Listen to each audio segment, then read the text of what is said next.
Welcome to OWAD today. I'm Sophia, pilot into the universe of Chinese. Let's continue exploring contemporary Chinese expressions. I like today's expression 水灵灵的 blah blah blah. Okay, so 水灵灵的 is a Chinese expression that I use it when I was in China already. 水灵灵 is simply most often we describe it of a girl who had good skin and bright, youthful looking eyes, and as if it's well hydrated because it's water, right? So we will use this, I guess, a female quality a lot. We compare female to water oftentimes, and this well hydrated, and here well spirited imagery associated with 水灵灵. But here, at the time, the 水灵灵的 often 水灵灵的女孩水灵灵的样子 it's this 白勺的 is the 的 we talked about it yesterday. The sun and the spoon, meaning target, and then we use that as this adjective formation in language. Versus here, this 水灵灵的 it's also pronounced as 的, but in this time we switch a different Chinese character that means ground, and you can see it translated as esque. So it's kind of comparison of something describing something else with this 水灵灵的 quality that originally designates to female quality, and then we use this 地 to make it into adverb, meaning to describe an action instead of describing an object, being a girl or some good-looking thing. We definitely can use 水灵灵的 to describe a weather or scenery, landscape. So it's the thing. That's 白勺的. So here, 涂野的, that's what we call it. 涂野的 is to describe an action, a verb. So it's adverb in front of verb. Okay. 水灵灵地, sometimes to emphasize, even if it should be pronounced as 的, but sometimes when we want to make sure people get it, it's not the 白勺的. We use 白勺, we use 涂野地. We pronounce it as 地, like 水灵灵地. So here are two examples. 水灵灵地出发 departure. Water spirited departure. Okay, what does that mean? 水灵灵的辞职 means that you 辞职 resignate. You leave your job, you quit your job. So quit your job with water spirited. Okay, it's very Chinese. That one major divergence of the language use is in English, when we repeat exactly the same word twice, one after another. I mean, how? Have you seen one? Like English expression, one after another? It's hard to come to mind. But Chinese have no hesitation in repeating the same character twice in a row. And 水灵灵的 is one such example. Because I think, okay, my theory is Chinese as a monosyllable language, only one breath, like one pronunciation, one vowel, to express one character, and that one vowel can mean 1,000 things. If you don't write it, just by hear it audibly, it can mean so many different things. So when we add a second element next to it, I call it the double locking, right? So you have two characters, oftentimes two characters. For example, 出发 or 辞职. This combination can mean other things. Same pronunciation. I mean, actually, very rarely. We can detect the meaning through the context of it. But this double locking of things are in proximity in this meaning, but not complete overlap. But we choose to use them twice to make sure it's the overlapping concept that we're meaning. So in this pronunciation, like 出发, 出 means go out, 发 means set out. So go out, set out, that's similar, right? But we combine them together. One is 出, one is 发, two sounds.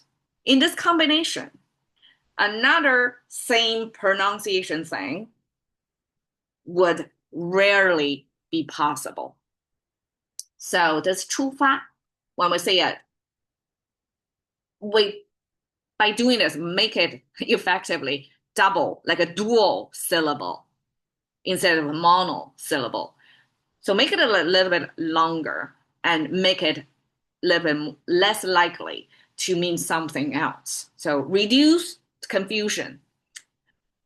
In the same spirit, we do not hesitate to make the same character use it twice, double down on something, repeat it. For Chinese, it's not redundancy, it's a linguistic necessity. And we say 水灵灵, with 灵灵 twice. It has a certain rhythm, almost like a poetically rhythmic, right?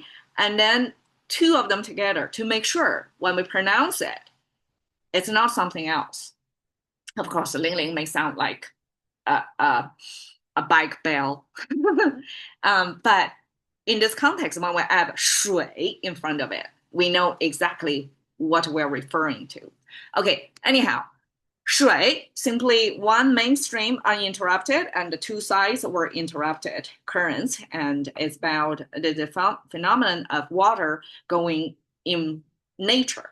That's how normally is. The side where near the bank, the water is not like continuous like this. Actually, there may be undercurrents kind of going this way. So it's interrupted. It's kind of more turbulent on the sides versus the main stream in the middle.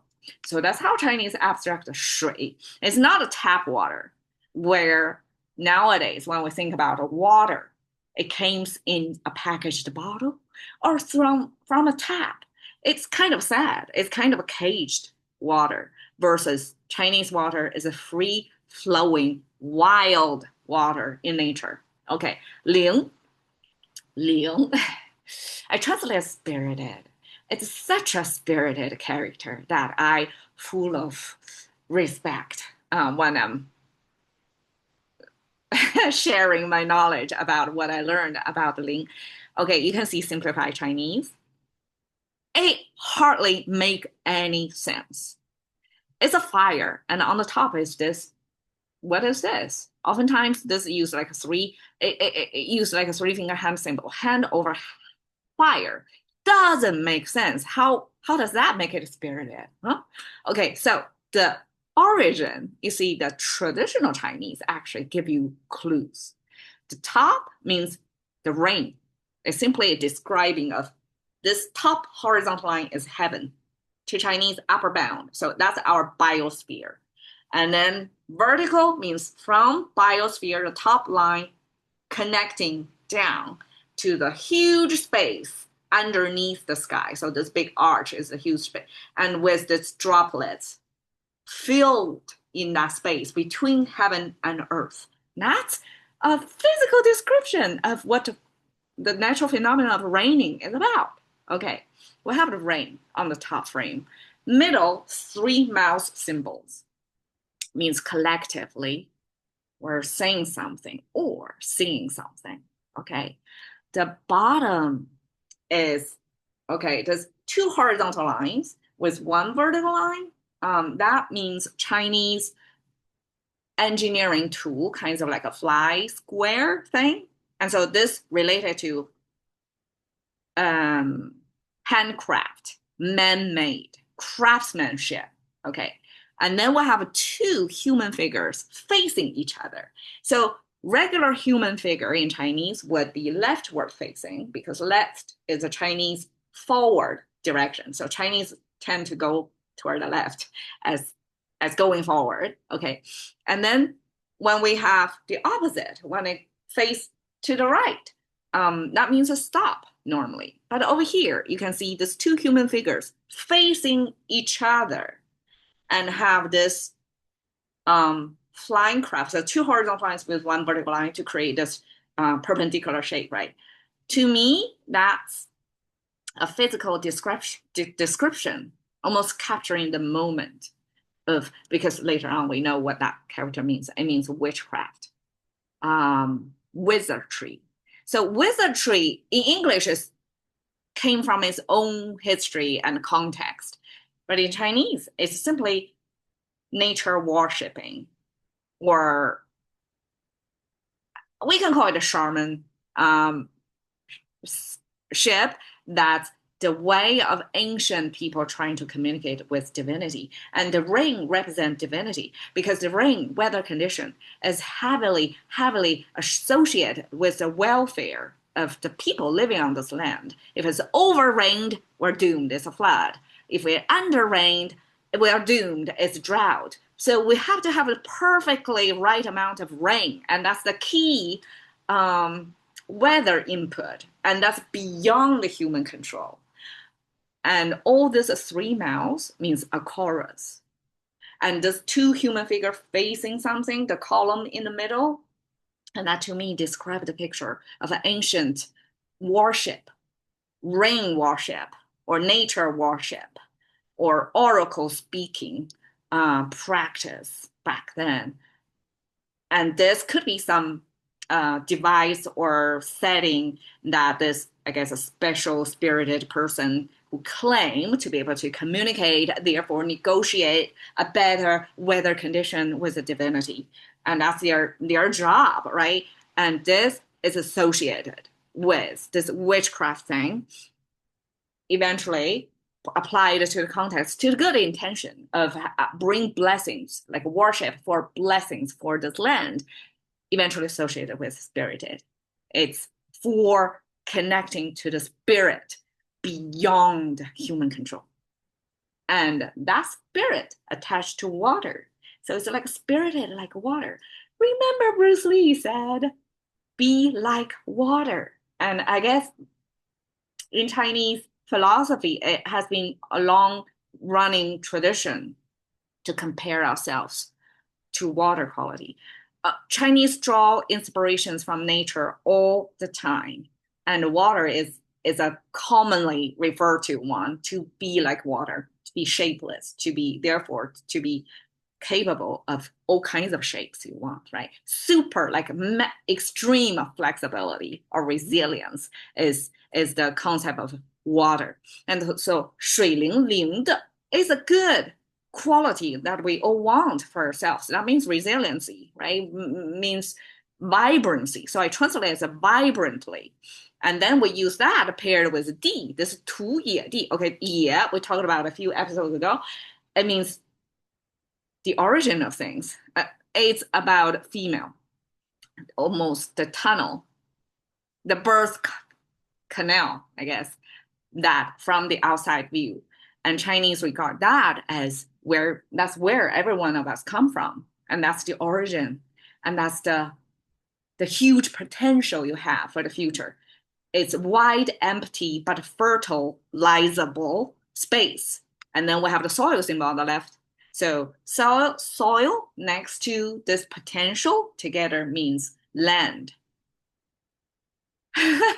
Very much making sense. That's what the land means to us, to humans. We want to live a happy life on the land. So it has to be vast space and fertilizable soil that you can grow your culture here, generations after generations.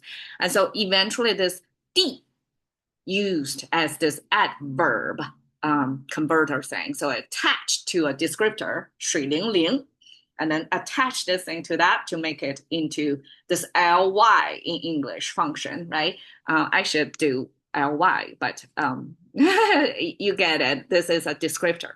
So oftentimes people in contemporary Chinese, even if I already have it, when I was using the languaging every day, I guess today I still use Chinese. But here, the twist or the new application of that is, you can see, like, I vibrantly quit my job.